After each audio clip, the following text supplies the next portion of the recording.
ትንሹ ብላቴና ዳዊት መጥቶ ጎልያድን እንደገለበጠ ገልብጦ ራሱን ቆርጦ እንዳነሳ ዛሬ እግዚአብሔር ከኔና ከናንተ ትልቁን ጎልያድን ቆርጦ ያነሳ። ይሄ ያንቺ መልእክት ነው። ይሄ ያንተ መልእክት ነው። እስራኤል ሰዎች ያላነሰ 39 ቀን ሙሉ ተሰልፎ ጎልያድን ለመገለበጥ ወይም ከጎልያድ ጋር ለመገዳደር በተሰለፉ ጊዜ አንድ ስራ ሊሰሩ አልቻሉ።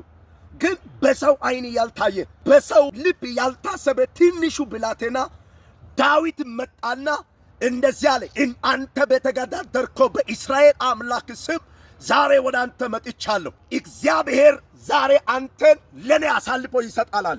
ዛሬ ለአንድ ሰው መልእክት አለ።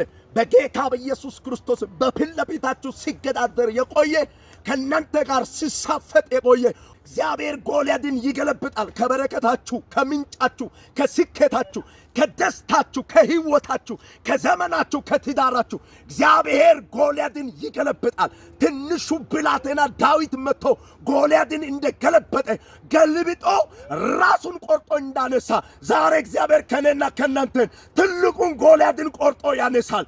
ትልቁን ጎልያድን ይገለብጣል። ይሄ ያንተ መልእክት ነው። ይሄ ያንቺ መልእክት ነው። የስኬት፣ የደስታይ፣ የጤናይ፣ የረብት፣ የምንጭ፣ የአገልግሎት፣ የጸጋይ ጎልያድን እግዚአብሔር ይገለብጣል፣ ቆርጦ ያነሳል። ከስኬት ጋር፣ ከምንጭ ጋር፣ ከክዳኒ ጋር፣ ከጸጋይ ጋር በኢየሱስም ትገናኛለህ። ከዚህ በኋላ ምንጭ፣ ከዚህ በኋላ ስኬት አንተን እየፈለገ አንቺን እየፈለገ በኢየሱስም ይመጣል። ይሄ መልእክትሽ ነው። ይሄ መልእክት ነው። በጌታ በኢየሱስም ተቀበል።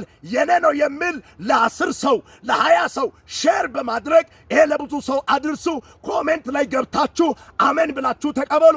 አሜን ላላችሁ ለ20 ሰው ኮፕሊንግ አድርጉ። ሻሎም